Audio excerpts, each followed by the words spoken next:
sometimes we may not agree on how quick the claims are processed. are processed. But at the very least, it is working better than what was there before. This is a testimony that have been on the ground. The problem is there are those who claim that the NHIF system worked better. Now that, it's a narrative that you hear repeated over and over. There are those who even use it as a campaign tool. Correct. And they say, we will go back to NHIF. Can you imagine? Can I imagine, I've heard it. And I have had it the same too.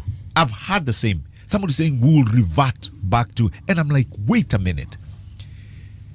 You can be forgiven if you didn't know.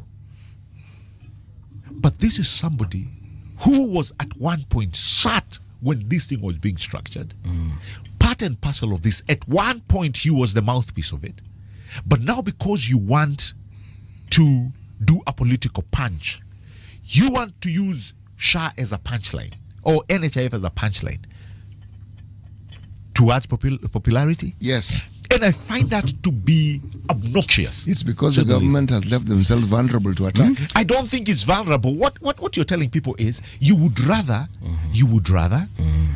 a service that was just dealing with people who had a payslip. And 79 million, that's probably what it could handle. In fact, it was around 7. What would you do then? What were you doing then with the rest of the population?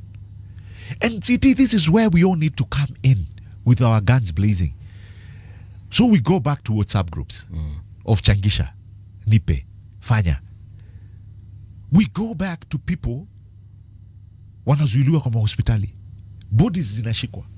Yeah, but those are still happening even now. Yeah, but the law says it's illegal. Actually. It is illegal, exactly.